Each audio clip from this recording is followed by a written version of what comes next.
கேட்டவர்கள் யாவர் மேலும் பரிசுத்த ஆவியானவர் இறங்கினார். வசனத்தை நீங்க காதுல கேட்டீங்கன்னா பரிசுத்த ஆவியானவர் இறங்குவார். உங்க இறங்கிட்டாருன்னா என்ன இருக்கும்? வெளிச்சம். நான் சொன்ன பேய் பிடிச்சா இருட்டு இருக்கும். ஏசு பிடிச்சாருன்னா பரிசுத்த ஆவியானவர் இறங்கினாருன்னா உங்களுக்கு வெளிச்சம். இல்லையா? வெளிச்சம் கட்டாயம் வெளிச்சம் இருக்கும்.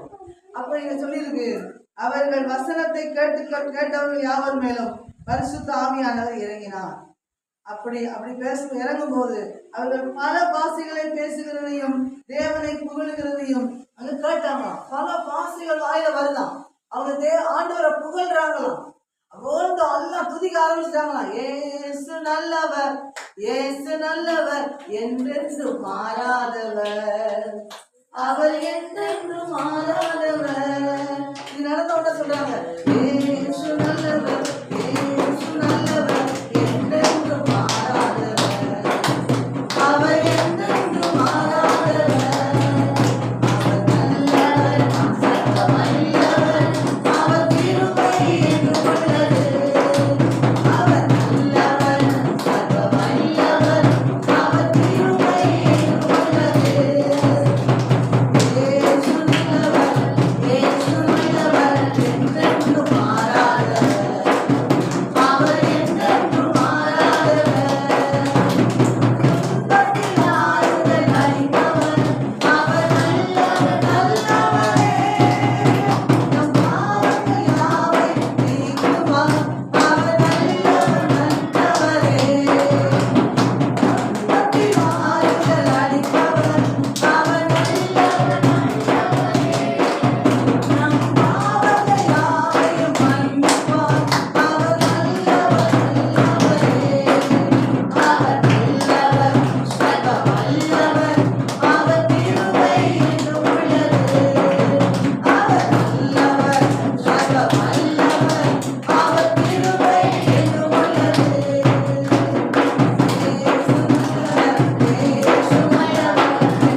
மன்னிக்கிறவர், அவர் நம்முடைய துன்பங்களை நீக்குகிறவர்னு எல்லாரும் ஆர்ப்பரித்தாங்களாம், கையை தட்டுனாங்களாம், எல்லாம் பிடிக்க ஆரம்பிச்சாங்களாம். அவங்க அவரை விசுவாசித்தவர்கள், அவரை நம்புகிறவர்கள், அவருடைய பாவங்கள் கழுவப்பட்டுச்சான். அவருடைய இதயத்தில் இருக்கிற பாவ கரைகள் இருதயம் மனசும் கழுவிச்சான். கழுவின உடனே அவர்கள் எல்லாரும் பற்பல பாசைகளை பேசினார்களாம். அவர்கள் எல்லாரும் துதிக்க ஆரம்பித்தார்களாம். ஏசு நல்லவர், ஏசு நல்லவர், அவர் துன்பத்தை மாற்றி போடுகிறவர், அவர் பாவத்தை மன்னிக்கிறவர், பாரம் சுமந்துட்டு வந்தேன், என் பாரத்தை நீக்கி போட்டார்னு எல்லாரும் பாடி துதிக்க ஆரம்பித்தார்கள். அல்லேலூயா. அவர் பாடின போது அவளுக்கு விடுதலை உண்டாச்சான். அவரை துதித்த போது அவங்க சரீரத்துக்குள்ள, அவருடைய ஆத்மாக்குள்ள, அவருடைய இதயத்துக்குள்ள, அவருடைய மனசுக்குள்ள விடுதலை உண்டாச்சான். அவர் அங்க வந்து நின்றாராம், இறங்கினாராம். ஒவ்வொருத்தர் மேலையும் வந்து இறங்கி இருந்தாராம். அல்லேலூயா. வசனத்தை கேட்டாங்க பாத்தீங்களா, அவங்களுக்குள்ள இயேசு பரிசுத்த ஆவியானவர் இறங்கினாராம். அல்லேலூயா. உங்களுக்கு ஒருவேளை உங்களுக்கு இறங்கினது தெரியாம இருக்கலாம். உங்க மேல அவர் இறங்கினா என்ன நடக்கும்னா, அவங்க நம்ம உள்ளத்துக்குள்ள ஒரு சந்தோஷம், மகிழ்ச்சி, அவரை துதியா எடுத்தார்களாம். அப்படியான அவர் இறங்கும் போது நமக்குள்ள இருக்கிற பாரம் சுமந்துட்டு பாருங்க. பாரம், நிம்மதி இல்லை, எனக்கு நிம்மதியே இல்லை, என்ன எவ்வளவு கவலை, நான் தலையில சுமக்கிறேன், ஐயோ என்னால தாங்க முடியல இருக்கிற பாரத்தை அவர் நீக்கி போடுகிறார். பரிசுத்த ஆவியானவர் வந்து இறங்கும் போது இது நடக்கும். எப்ப இறங்குவார்னா, வசனத்தை நாங்க சொல்ற வசனங்களை கேட்கும் போது, வசனத்தை காதுல கேட்கும் போது, காது வழியா உள்ள போன உடனே உள்ள இருக்கிற பாரம் உடைந்து போகுமா, உள்ள இருக்கிற அமுக்கிட்டு இருக்கு பாருங்க, அந்த நிம்மதியே இல்லாம அந்த நிம்மதியை கெடுக்கிற ஆவிகள் விலகி ஓடணும். ஓடின உடனே நம்ம வாயில நல்ல வார்த்தைகளா வருமா, நல்ல வார்த்தைகள், நல்ல வாயில பற்பல பாசங்களை பேசினார்கள் அப்படின்னா இந்த வாய் பல வார்த்தைகளை சொல்லிக்கொண்டே இருக்கும். நல்லது நடக்கும், நல்லது நடக்கும், நம்பிக்கையோட நல்லா போ, நல்லதா இரு, நீ நல்லது நினை, நல்லா நடக்கும், நல்ல வார்த்தைகளே பேசுவார்களாம். அப்படி எப்ப இறங்கினாரோ அப்போ அவங்க வாயில கெட்ட வார்த்தை வராது. கெட்ட வார்த்தைனா நம்ம நீ விளக்க மாட்டேன், நாசமா போய் உருப்பிட மாட்டேன்ற வார்த்தைலாம் வராது. அப்புறம் இன்னும் அருவருப்பான வார்த்தை, எந்த வார்த்தை எல்லாமே கெட்ட வார்த்தை தான். எல்லாமே அசிங்கமா பேசுறது, நல்லா இருக்க மாட்டேன், கிடைக்காது, வராது, உனக்கு உருப்படாதுன்னு சொன்னாலும் கெட்ட வார்த்தை தான். அப்ப அந்த வார்த்தை எல்லாம் வராதான். ஆவியானவர் இறங்கின உடனே என்ன நடக்குமா, நல்ல வார்த்தைகளா வாயில வருமா. அல்லேலூயா. நல்லது நடக்கும், ஏயா நல்லது நடக்குயா, போங்கய்யா, நல்ல கிடைக்கும், போங்க வியாபாரத்துக்கு வந்து போங்க, நல்லா இருக்கும், ஒரு நல்ல அமோகமா கிடைக்கும், போங்க நல்ல வேலையும் போ, நல்ல வேலையை செய், நல்லது கிடைக்கும், நல்ல தடமாயிருவேன், யாருக்கெல்லாம் போயிட்டு போ, காய்ச்செல்லாம் போயிட்டு எழுச்சி ஓடு அப்படின்னு நம்ம நல்ல வார்த்தைகள் வாயில வரணும். பற்பல பாசங்களை பேசினார்கள்னா ஆண்டவர் கொடுத்த வார்த்தைகளை பேசினாங்களாம். அல்லேலூயா. பேசின உடனே என்ன செஞ்சாங்க, துறையாவனை துதித்தார்களாம். ஏன் ஆண்டவரை துதித்தார்களாம். இயேசுவே நீ நல்லவர், இயேசுவே நீ பெரியவர் அப்படின்னு சொல்லி துதிக்க ஆரம்பித்தார்களாம். அந்த ஆவி இறங்கின உடனே, ஆவியானவர் இறங்கின உடனே நம்ம சரீரத்துக்குள்ள ஒரு பெரிய மாற்றம். அல்லேலூயா. நமக்கு ஏதோ ஒரு சந்தோஷம், நமக்குள்ள ஏதோ ஒரு புதையல் கிடைத்தது போல ஒரு சந்தோஷம் உள்ள தெரியும். அப்படி தெரியும் போது நம்முடைய காரியமெல்லாம் வாய்க்கும். வாய்க்குன்னு சொல்லுங்க, காரியமெல்லாம் வாய்க்கும் சொல்லுங்க, காரியமெல்லாம் எனக்கு வாய்க்குன்னு சொல்லுங்க. துவண்டு போறீங்க, கவலைப்படாதீங்க. அதாவது கவலைப்படுறதுனால ஒன்றும் கூட்ட முடியாதுன்னு வசனங்கள். நீ கவலைப்படுறதுனால என்ன செய்ய போற, கவலைப்படுறதுனால எதையாவது கூட்டி எதாவது செய்ய போறியா, உனக்கு வீணா உன் கவலைப்பட்டு இருக்காது, நீ கவலைப்படாத, நீ கவலையே படாத, நான் உன் கூட இருக்கேன், நீ பயப்படாத, நான் உன் கையை பிடிச்சிருக்கேன், நீ நான் உனக்கு முன்னால போறேன்ற. அப்படின்னா நம்ம என்ன செய்வோம், சில நேரத்துல நீ முன்னாடி போன என் கையை பிடிக்கோண்டா நானே பாத்துக்கிறேன்னு போகும்போது இருள் வந்து சேரும், இது பிரச்சனை வந்து சேரும், போராட்டம் வந்து சேரும், கொல்லாத மனுஷன் வருவான், கொல்லாத மனுஷன் வருவா, நல்லவளா இருந்தாலும் கொல்லாதவளா மாறிடுவான். அல்லேலூயா. அப்போ அகங்காரம் பிடிச்சவன் வருவான், அப்ப சுகஜீவிகள் வருவான். வேதத்துல வாசிச்சோம்ல, சுகஜீவி ஒளியாருவான், ஆங்காரம் பிடிச்சது வரும், வீட்டுல இருக்க நல்ல இருக்க உருவமே ஆங்காரம் ஆயிரும்.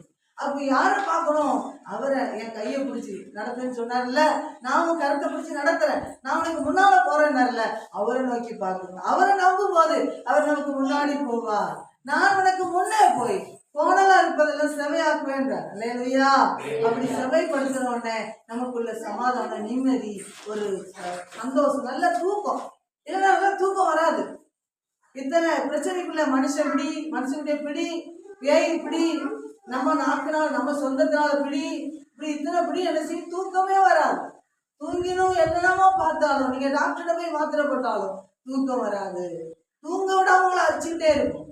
அப்படி அந்த தூக்கம் எல்லாம் அதெல்லாம் உங்களை அறிந்து கொண்டு இருக்கிற அத்தனை வாரமும் நீங்க போகணுமானா வேத வசனத்தை காதுல கேட்கணும். இல்லையா, வேத சத்தியத்தின்படி நடக்க அவர் காதுல கேட்டாதான் ஆவியானவர் நம்ம வந்து இறங்குவார். இறங்கினோடனே நமக்கு உதவி செய்வார். ஆமென். அல்லேலூயா.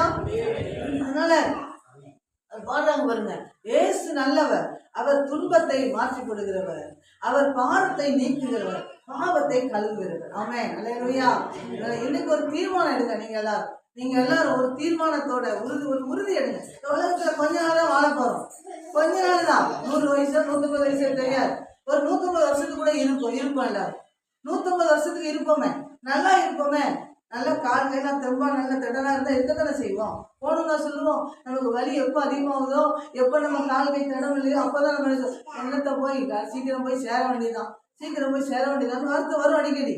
அப்ப நம்ம நல்லா இருக்கிறோம்னா அந்த வார்த்தை வராது, அந்த எண்ணமே வராது. நம்ம நல்ல பலனோடு இருக்கோம்னா அப்படி ஒரு எண்ணமே வராது.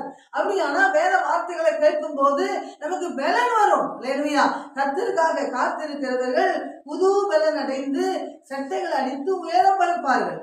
அப்படின்னா எதுல பறப்பாங்கன்னா நம்ம ஆவியில, நம்ம சரீரத்துல ஒரு பலன் வரும். பறக்கலை செய்தா அப்படி மேல பறக்க, ஒளி பறக்க அப்படிம்பாங்க பார்த்தீங்களா. நம்முடைய எல்லாமே பறக்க ஆரம்பிக்கும்.